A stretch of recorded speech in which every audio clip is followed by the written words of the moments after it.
Web development के अंदर सबसे इजी टास्क है किसी भी एलिमेंट को सेंटर करना, लेकिन ये टास्क तब हार्ड हो जाता है जब आप एक बिगनर होते हो या फिर आपने अभी नया नया स्टार्ट किया है वेब डेवलपमेंट। HTML में आप नए हो, CSS में भी आप नए हो और आपको काफ़ी टाइम ये सोचने में बिताना पड़ता है कि मैं इस एलिमेंट को सेंटर कैसे करूं।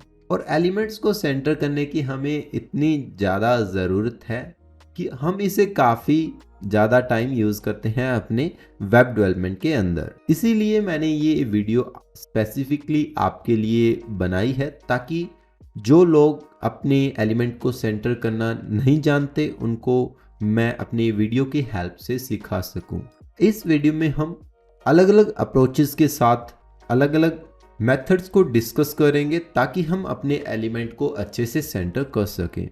जब मैं नया था वेब डेवलपमेंट के अंदर, मैंने HTML के बाद स्टार्ट किया था CSS, तब मैं अपने एलिमेंट्स को मोस्टली मार्जिन के साथ सेंटर करता था। लेकिन जब भी हम लेआउट्स को एक वेब पेज के लिए डिज़ाइन करते हैं उस टाइम हमें दिक्कत आती है क्योंकि हमारे जो लेआउट्स हैं वो अच्छे से फ्लो नहीं कर पाते हमारे डॉक्यूमेंट के साथ, और ऊपर से हम उनमें मार्जिन टॉप और मार्जिन लेफ्ट का यूज़ करके उनको सेंटर करने की कोशिश करते हैं, जो कि एक काफ़ी ही बेकार तरीका हो सकता है, काफ़ी घटिया अप्रोच है किसी भी एलिमेंट को सेंटर करने के लिए। अगर आप अभी तक अपने एलिमेंट को मार्जिन से सेंटर करते हैं तो इस वीडियो को देखने के बाद आप ऐसा बिल्कुल नहीं करोगे। इसी के साथ मैं आपको एक बात और कहना चाहूँगा कि अगर आप हॉरिजॉन्टली किसी एलिमेंट को सेंटर करना चाहते हैं फिर आप उस जगह मार्जिन को यूज़ कर सकते हैं, जहाँ पे हम मार्जिन की दो प्रॉपर्टीज लेते हैं। टॉप और बॉटम में हम वैल्यू देते हैं 0 और जो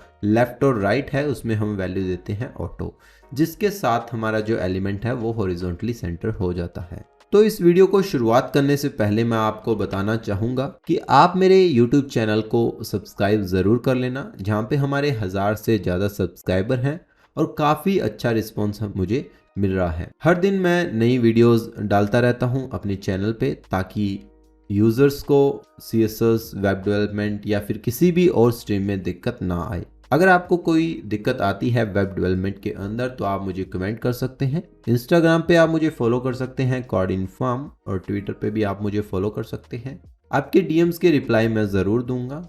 और इसी के साथ हम अपनी वीडियो को स्टार्ट करते हैं।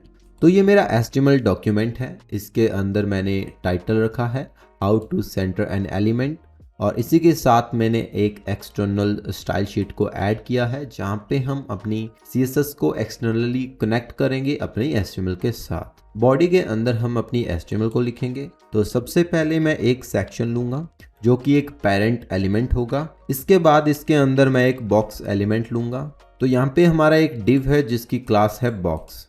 तो ये हमारा जो है चाइल्ड एलिमेंट है और ये जो सेक्शन है ये हमारा पेरेंट एलिमेंट है, और इसका रिजल्ट हमें देखने को मिलेगा हमारे ब्राउज़र स्क्रीन पे। अभी मैंने ऑलरेडी अपनी CSS को कनेक्ट कर रखा है, लिंक कर रखा है। तो मैं जल्दी से देखता हूँ कि क्या हमारी जो CSS है वो एक्चुअल में कनेक्ट है हमारे HTML के साथ। तो मैं यहाँ पे बॉडी के अंदर बैकग्राउंड कलर दूंगा रेड, और जैसे ही मैं सेव करूंगा तो हमारी जो ब्राउज़र स्क्रीन है वहाँ पे हमारा जो बॉडी एलिमेंट है वहाँ पे उसको रेड कलर मिल चुका है। इसका मतलब ये है कि हमने अपने CSS को HTML के साथ अच्छे से लिंक कर रखा है। तो इसको मैं एक बार के लिए डिलीट करूंगा और सबसे पहले मैं यूज़ करूंगा अपना यूनिवर्सल सिलेक्टर। तो यूनिवर्सल सिलेक्टर हम यूज़ करते हैं ताकि हम पहले से ही अपने जितने भी टैग्स हैं उनकी मार्जिन, पैडिंग और बॉक्स साइजिंग को सेट कर सकें। तो मैं यहाँ पे सबसे पहले मार्जिन को करूँगा 0 और पैडिंग को भी रखूँगा 0। इसके बाद box sizing, border box, okay. तो अभी मैं सिलेक्ट करूँगा अपने पेरेंट एलिमेंट को जो कि है सेक्शन, और इसको मैं एक हाइट दूंगा 100 VH, और इसी के साथ मैं इसे दूंगा विड्थ 100 व्यू विड्थ, और यहाँ पे हम एक बैकग्राउंड कलर लेंगे #000, और यहाँ पे मैं इस कलर को करूँगा मैनुअली कस्टम। सेव करेंगे तो हमारा जो कलर है वो हमारे सेक्शन पे अप्लाई हो चुका है, और यहाँ पे हमारा जो सेक्शन है उसकी हाइट है 100 व्यू हाइट, और उसकी जो विड्थ है वो है 100 व्यू विड्थ, यानी कि जितनी भी स्क्रीन विजिबल है वो सारी की सारी हमारा जो सेक्शन है वो ऑक्यूपाई करेगा। इसके बाद सबसे जो पहला मेथड है वो हमारा रहने वाला है ट्रांसफॉर्म मेथड। ट्रांसफॉर्म प्रॉपर्टी की हेल्प से हम कैसे अपने एलिमेंट को सेंटर में कर सकते हैं इसको हम देखेंगे। तो हम अपने बॉक्स को कुछ स्टाइल्स देंगे। तो इसकी जो विड्थ है वो मैं करूँगा 15 रैम और इसकी जो हाइट है वो मैं रखूँगा 8 रैम और इसका जो बैकग्राउंड कलर है तो अभी मैं इसको एक बैकग्राउंड कलर दूंगा जो कि होगा पेल ग्रीन कलर। इसको मैं थोड़ा मैनुअली कस्टम करूँगा। ओके, इसके बाद मैं दूंगा बॉर्डर 4 पिक्सल सॉलिड पेल ग्रीन और इसको भी मैं मैनुअली थोड़ा कस्टम करूँगा जहाँ पे मैं इसे थोड़ा डार्क करूँगा।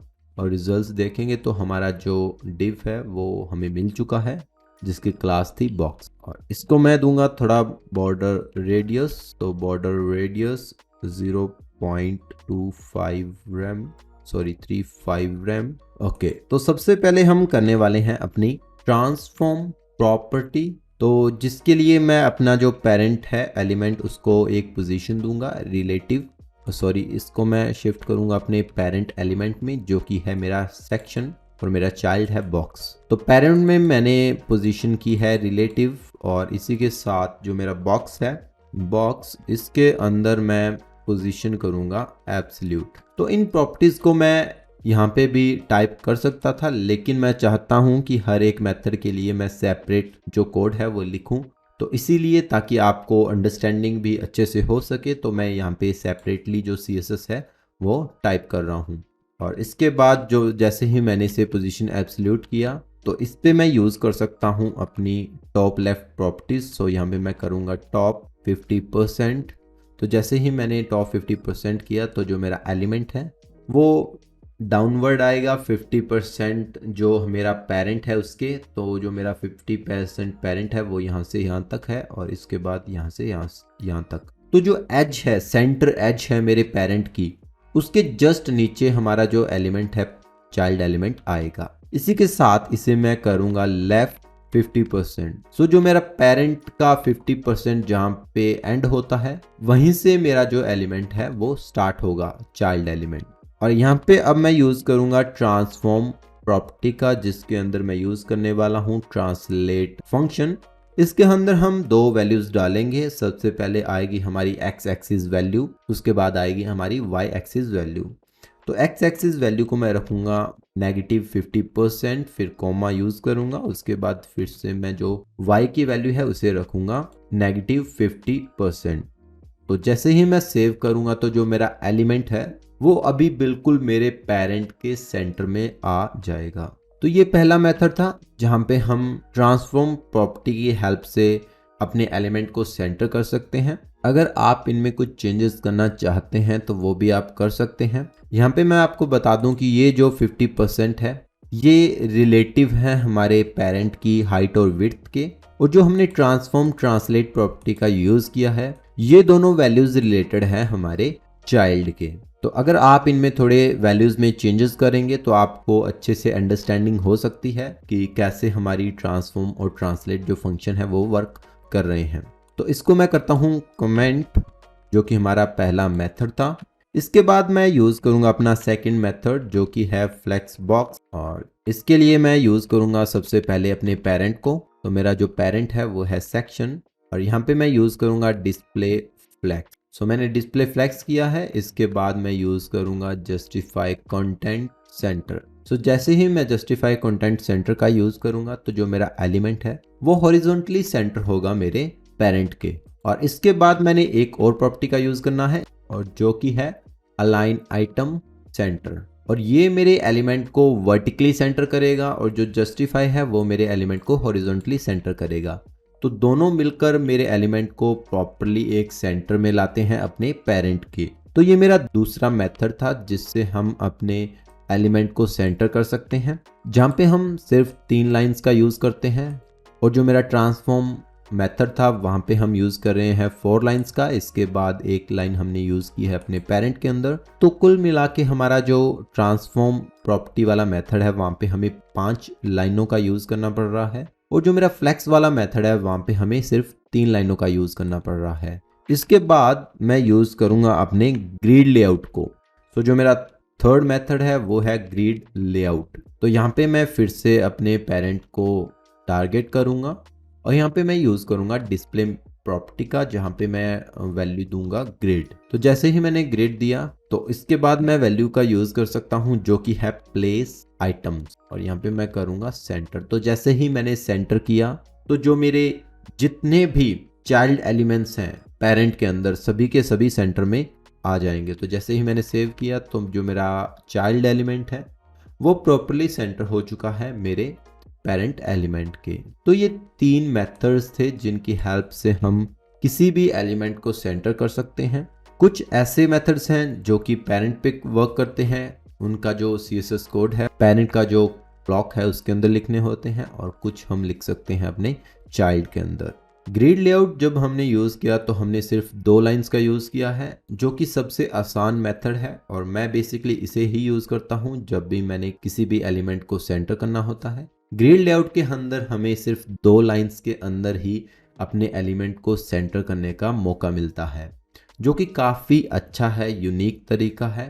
और अगर आप इस ग्रिड लेआउट को यूज़ करते हैं तो आप अपने एलिमेंट को सिर्फ 2 लाइंस के अंदर ही सेंटर कर पाओगे। काफ़ी यूज़फुल है और काफ़ी इजी मेथड है। सो आई होप कि आपको तीनों ही मेथड काफ़ी अच्छे से अंडरस्टैंड हो चुके हैं। मिलते हैं नेक्स्ट वीडियो में, तब तक के लिए thanks for your love and support.